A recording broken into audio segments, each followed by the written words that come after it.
৯৯টি নামের মধ্যে অনন্য একটি নাম হলো আল্লাহ। প্রায় ৩৩টি আয়াত পাওয়া যায় কোরআনে, যে আয়াতগুলো শুরু হয়েছে কোন শব্দ দিয়ে? কথা বলেন। আল্লাহ।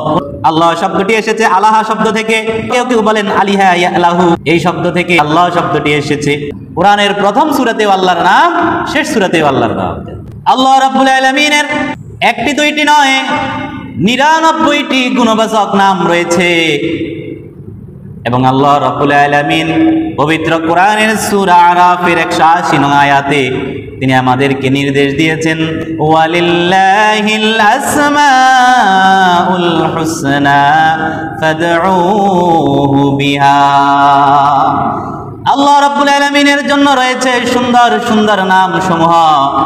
আল্লাহ নির্দেশ দিয়েছেন ফাদউহু বিহা, সেই সুন্দর সুন্দর নামগুলো দিয়ে তোমরা আল্লাহকে ডাকো। সহিহ বুখারীর ২৭৩৬ নং হাদিস, عن أبي هريرة رضي الله تعالى عنه قال قال رسول الله صلى الله عليه وسلم إن لله 99 اسما من أحصاها دخل الجنة। হযরত আবু হুরায়রা রাদিয়াল্লাহু তাআলা আনহু থেকে বর্ণিত, তিনি বলেন রাসূলুল্লাহ সাল্লাল্লাহু আলাইহি ওয়াসাল্লাম ইরশাদ করেছে, নিশ্চয় আল্লাহ রাব্বুল আলামিনের ৯৯টি নাম আছে, ১০০ থেকে একটি কম।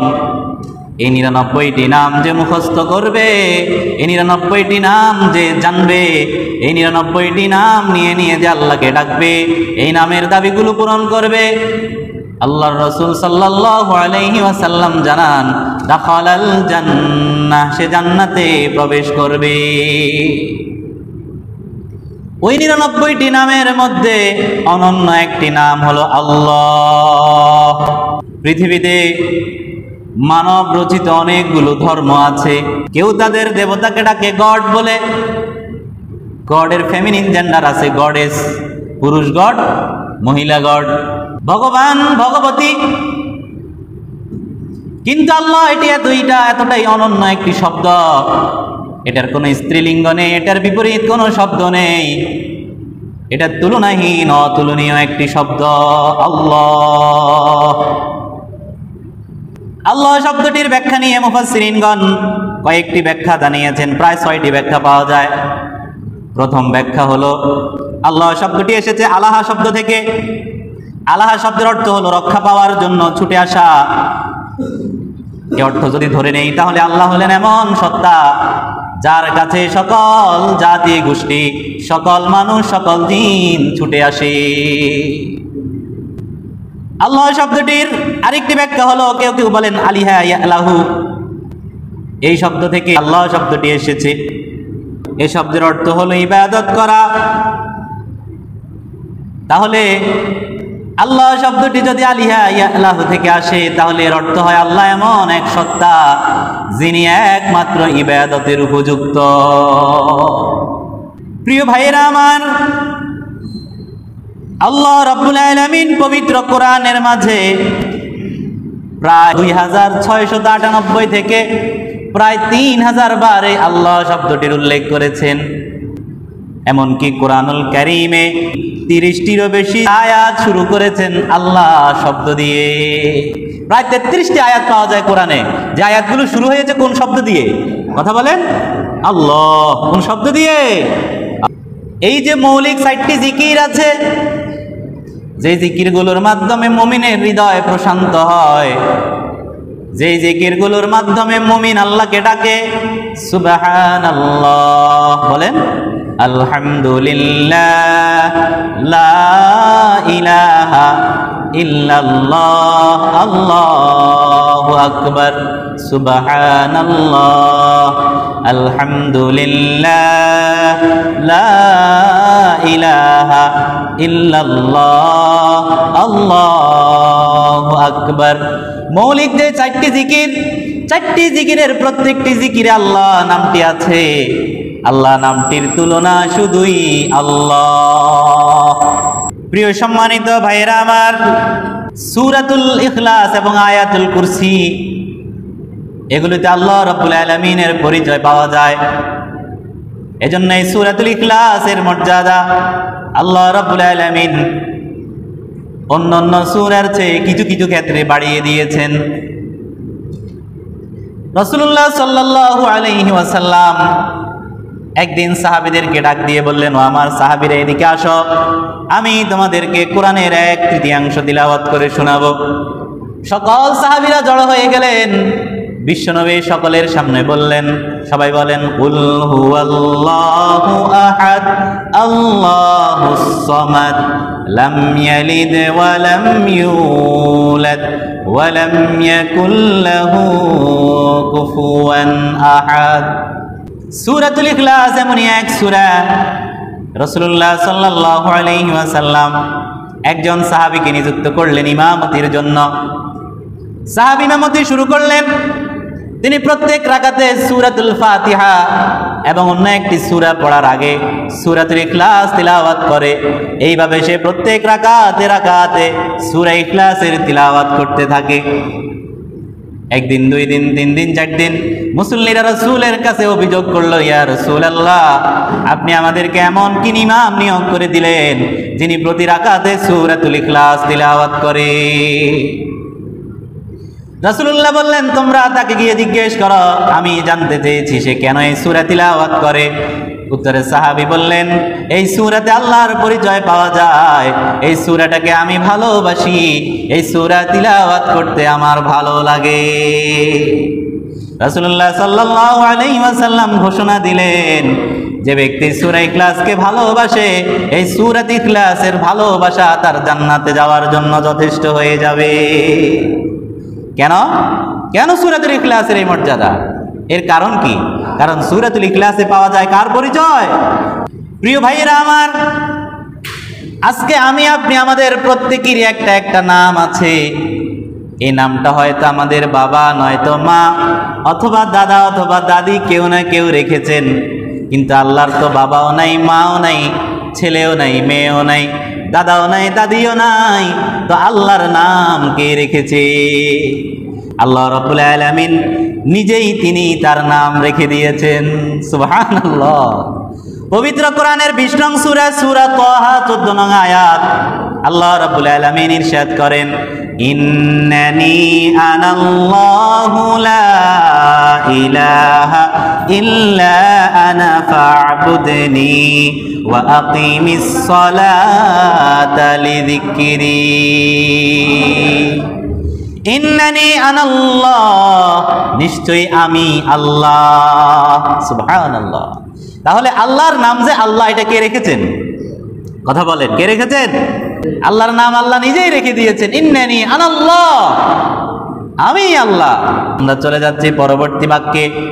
আল্লাহ বলেন, লা ইলাহা ইল্লাহু, তিনি ছাড়া অন্য কোনো উপাস্য নেই। কে ছাড়া? কথা বলেন, আল্লাহ ছাড়া। অন্য কোনো উপাস্য যদি থাকতো তাহলে কি হতো? সে কথাও আল্লাহ রাব্বুল আলামিন পবিত্র কোরআনের 21 নং সূরা, সূরাতুল আম্বিয়া 22 নং আয়াতে আমাদেরকে জানিয়ে দেন, লাউ কানা ফীহিমা আলিহাতুন ইল্লাল্লাহু লাফাসাদাতা ফাসুবহানাল্লাহি রাব্বিল আরশি আম্মা ইয়াসিফুন। আল্লাহু আকবার। আল্লাহ বলেন, লাউ কানা ফীহিমা আলিহাতুন ইল্লাল্লাহ, আকাশ ও জমিনে যদি আল্লাহ রাব্বুল আলামিন ছাড়া অন্য কোন ইলাহ থাকতো, আল্লাহ জানান লাফাসাদাতা, তাহলে আকাশ এবং জমিন সব কিছু ধ্বংস হয়ে যেত। আকাশ জমিন সব কি হয়ে যেত? ধ্বংস হয়ে যেত। আকাশের একজন আল্লাহ, জমিনের একজন আল্লাহ। আকাশের আল্লাহ বলবেন আজকে বৃষ্টি হবে, জমিনের আল্লাহ বলবে না আজকে বৃষ্টি হওয়া যাবে না। ইবাদত পাওয়ার উপযুক্ত একজনই, তিনি হলেন কে? ইমাম ইবনুল কাইয়্যুম বলেন, আল্লাহ এটা এমন একটি নাম, এই নাম ডেকে কেউ কখনো ক্লান্ত হয় নাই। এই নামে ডেকে কেউ কিছু চেয়েছে আর পায় নাই, এমনটি কখনো হয় নাই। কোন শান্ত হৃদয় আল্লাহ বলে ডাক দিয়েছে আর শান্ত হয় নাই, এমনটি ঘটে না। মুমিনের দুঃখ বেদনা কষ্টে যেই নামটি ধরে ডাক দিলে হৃদয়ের দুঃখ কষ্ট বেদনা চলে যায়, সেই নামটি কি? কথা বলেন। আল্লাহ আল্লাহ আল্লাহু লা ইলাহা ইল্লাহু আল হাইয়ুল কাইয়ুম। তিনি চিরঞ্জীব, তিনি চিরস্থায়ী, তিনি সর্বসত্তার ধারক বাহক। কাইয়ুম বলা হয় এমন সত্তাকে যিনি নিজে বিদ্যমান থেকে অন্যকে বিদ্যমান রাখেন। এর আলোচনা আমরা গত জুমায় করেছি। লা তাখুযুহু সিনাতুন ওয়ালা নাওম। তন্দ্রা এবং নিদ্রা কোনটাই তাকে স্পর্শ করতে পারে। লাহু মা ফিস সামাওয়াতি ওয়া মা ফিল আরদ। আকাশ এবং জমিনের মধ্যে যা কিছু রয়েছে সব কিছুর মালিকানা তারই। কার? সব কিছুর মালিকানা কার? আল্লাহ। সুফি সাধকগণ আল্লাহ শব্দের ব্যাখ্যায় তারা বলেন, পৃথিবীতে যত নাম আছে ওই নামগুলো থেকে যদি একটা বা দুইটা শব্দ কেটে দেওয়া হয় তখন ওই নামের অর্থ পরিবর্তন হয়ে যায়। যেমন মনে করেন বললাম আসমান, আসমান থেকে যদি সরেয়াটা কেটে দেই তাহলে কি হয়? বলেন কি হয়? সমান। কি হয়? এখন আসমান আর সমান কি এক জিনিস নাকি? একটু কথা বলেন, এক জিনিস। এবার যদি সরেয়া দন্তস দুটোই কেটে দিই তাহলে কি থাকে? মান। আসমান আর মান এক জিনিস নয়। এইভাবে যত শব্দ আছে প্রত্যেক শব্দ থেকে যদি আমরা একটা দুইটা বর্ণ কেটে দেই বা পরিবর্তন করে দেই তাহলে শব্দের অর্থের পরিবর্তন হয়ে যায়। কিন্তু আল্লাহ এটা এমন একটি শব্দ, যদি এই শব্দ থেকে আমরা আলিফটা কেটে দেই তাহলে লিল্লাহ, লিল্লাহি মা ফিস সামাওয়াতি ওয়া মা ফিল আরদ। আকাশ এবং জমিনে যা কিছু রয়েছে সব কিছু আল্লাহর। তাহলে লিল্লাহ বলতেও কাকে বোঝায়? কথা বলেন। লিল্লাহ থেকে আরেকটি লাম যদি আমরা কেটে দেই তাহলে লাহু। এই যে এখন যে আয়াত তিলাওয়াত করলাম, লাহু মা ফিস সামাওয়াতি ওয়া মা ফিল আরদ। আকাশ এবং জমিনে যা কিছু রয়েছে সব কিছুর মালিকানা তারই। এ লাহু তারই, তারই মানে কার? এবার লাহু থেকে যদি লামটাও কেটে দেই তাহলে সাথে থাকে শুধুমাত্র হু। আর এই শুধু হু শব্দ দিয়ে সুন্দর পরিচয় আল্লাহ রাব্বুল আলামিনের পাওয়া যায় সূরা হাসরের শেষে। অনেকে সূরার নাম বলে হুয়াল্লাহুল্লাযী সূরা, এতটাই প্রসিদ্ধ যে তেলাওয়াত করেন হুয়াল্লাহুল্লাযী লা ইলাহা ইল্লাহু আলিমুল গায়বি ওয়াশ শাহাদাতি হুয়ার রহমানুর রহিম।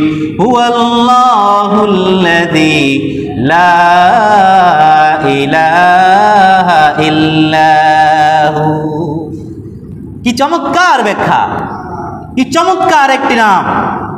এটার সাথে পৃথিবীর অন্য কোনো নামের তুলনা হয় না। এ নামের তুলনা শুধুই আল্লাহ। এজন্য সেই মধুর নামটি ধরে আল্লাহকে ডাকতে রাজি আছেন তো সবাই? আমরা যখনই অবসর পাবো তখনই আমরা আমাদের এই আল্লাহর দেওয়া জবান দিয়ে আল্লাহকে ডাকবো, আল্লাহ আল্লাহ।